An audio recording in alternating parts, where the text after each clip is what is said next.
So whenever something hurts you, there are two options. You can either become wounded or you can become wise. This is the choice. The more things hurt you early on in your life, the wiser you should have become, isn't it? But unfortunately, most people become wounded. This is simply because they just need an excuse to turn their own intelligence against themselves, that's all. What's real? Matter. It's like, okay, that's one answer. What's real? What matters is real. That's how you act. That's different than matter. What's the most real of what matters? How about pain? Why is it the most real? Try arguing it away. So pain is the fundamental reality. Doesn't that lead to nihilism and hopelessness? Yeah, doesn't it lead to a philosophy that's antithetical towards being? The most fundamental reality is pain. Yes. Is there anything more fundamental than pain? Love. Really? If you're in pain, love and truth, that's what you got.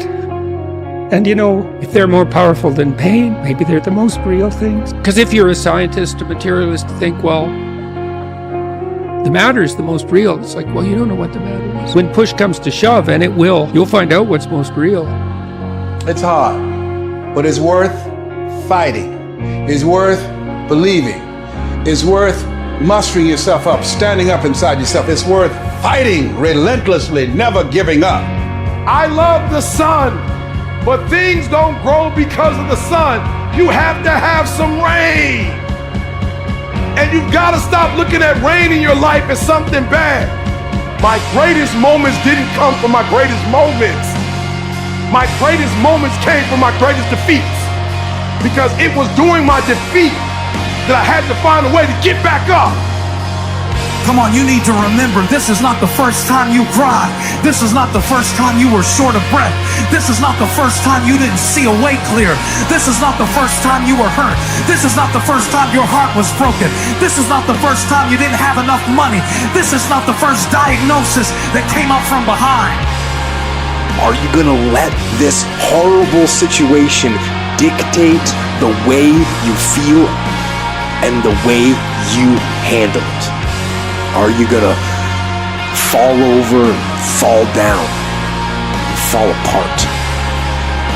Or are you going to face this issue with courage and with resolution? You know darkness. So embrace that darkness.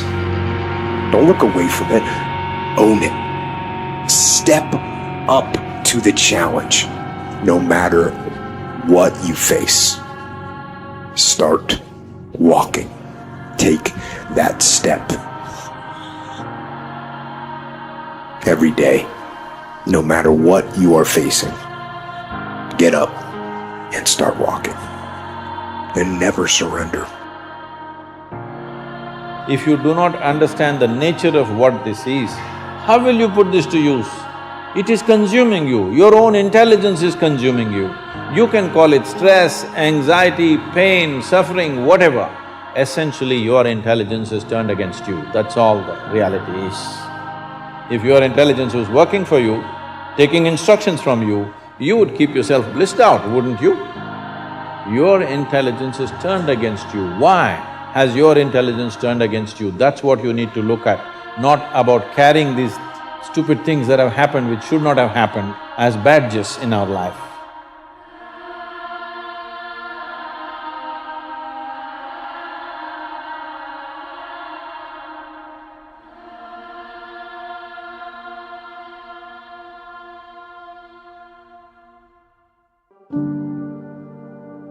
Where is the time to carry every experience like a wound?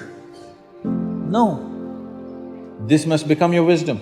If terrible things happen to you, you must become wiser than others, sooner than others, isn't it?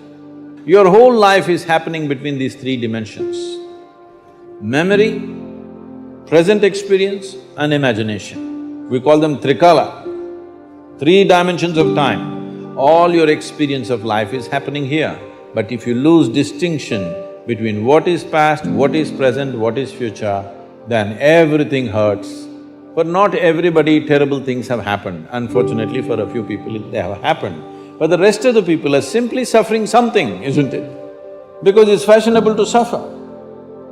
People think if they're suffering, they are very intellectual, they are very profound.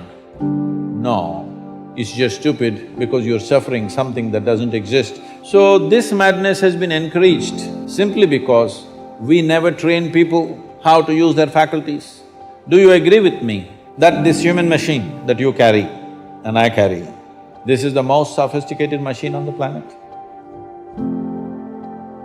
So if you're depressed, as far as I can tell, you don't have a terrible life. You have friends, you have family, you have an intimate relationship, you have a job or a career, you're about as educated as you should be given your intelligence, use your time outside of work wisely, you're not beholden to alcohol or other temptations. You're engaged in the community in some fundamental sense, and all that's working. Now, if you have all that and you're feeling really awful, you're either ill or you're depressed. And so then sometimes there's a biochemical route to that, treatment of that. My experience has been as a clinician is if you're depressed, but you have a life and you take an antidepressant, it will probably help you a lot. Now, maybe you're not depressed, exactly. You just have a terrible life. What does that look like? You have no relationship. Your family's a mess. You've got no friends. You've got no plan. You've got no job. You use your time outside of work not only badly, but destructively. You have a drug or alcohol habit or some other vice, pornography addiction. You are completely unengaged in the surrounding community. You have no scaffolding whatsoever to support you in your current mode of being or you move forward. And then, as a therapist, well, you do two things. Well, if it's depression per se, well, like I said, there's sometimes a biochemical route, a nutritional route. There's ways that can be addressed. It's probably physiological if you're, at least in part, if you're depressed but you have an okay life. Sometimes it's conceptual. You can turn to dreams, sometimes to help people, because dreams contain the seeds of the potential future. And if your person is a real good dreamer and you can analyze dreams, that can be really helpful. But that seems to be only true for more creative people. And for the people who just have a terrible life, it's like, okay, you have a terrible life. Well, let's pick a front.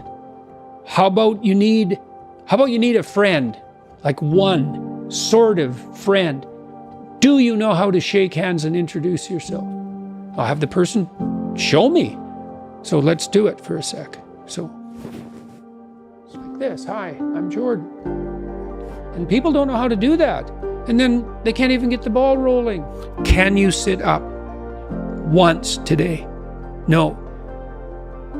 Can you prop yourself up on your elbows once today? Like you scale back the dragon till you find one that's conquerable, that moves you forward. There's a rubric for life. Scale back the dragons till you find one conquerable. And it'll give you a little bit of gold, commensurate with the struggle. But the plus side of that, because you think that, God, that's depressing. You mean I have to start by sitting up? Well, you do if you can't sit up. But the plus side of that is it's the Pareto distribution issue, is that aggregates exponentially increase. And failures do too, by the way, but aggregates exponentially increase. So once you start the ball rolling, it can get zipping along pretty good. Instead of trying to get rid of the integrities of life, we should be trying to get them built up, strengthen them, and give more power to that which is obviously the intention of the creating power. We need these things. We need obedience to universal law, and not obedience to the whining of ignorant and even criminal people. We need to understand nature, and there's no reason why a high school graduate shouldn't already know enough to live a clean life, not only for the length of time he expects, but maybe for a couple of extra 100 years if he does it right. We do not need to have all this vast experiment to try to prove something that's no good if we prove it. And when we kindly do prove it, then something comes along and disproves it almost immediately. We need to have a reasonable fear of being wrong, a natural fear, a natural anxiety. But this natural anxiety should incline us inevitably to correct the thing they're afraid of, so that we will no longer fear it. And we will discover that what we thought we feared was really a wonderful truth in disguise, which we were reluctant to accept. When we understand these things and understand them right, we won't have any problems. They're perfectly natural, perfectly reasonable. The archetype of the universe, the great trustful board of the heavens, is there. We know the infinite patterns of life. We see them traced in the rocks. We see them in the mountains and in the seas. We see life in every element. And wherever we see man, we see him destroying life. When man destroys enough life, he's going to destroy himself with it. There's no reason why everything that exists should be sacrificed to the whim of man, who doesn't even know why he exists or have any real interest in finding out. All he's interested in is being secure and prosperous and important for the few years of his life. Then he will disappear, and his moral problems will disappear with him, but they'll stay with us until somebody solves them. So we can get down to freedom from stress and tension. We all get tired, that's expected. We all have our little problems that we're not going to cure right away.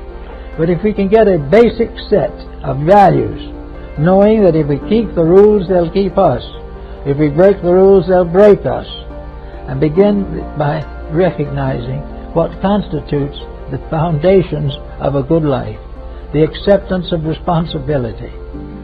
The recognition of the rights of others to succeed. The rights of all living things, animate and inanimate, to have their fulfillment in this world in which we are a part. That all things have a right to be considered. The flowers of the field are not there simply to be burned. The trees are not there simply to be chopped down. The animals are not there simply to be slaughtered. All these things have to be corrected and put in their proper relations. And when humanity becomes harmless, it will not be subject to harm. When it becomes aware of the values of life and the principles that it should understand and nourish and protect, it will have a peaceful existence. There's no reason why the human family should not be the brightest and noblest things on the planet at this particular time, and that all other forms of life should gather around it as children gather around the parents, that all the animals and birds and everything in the world would find its place in a world where everything is thoughtful of everything else.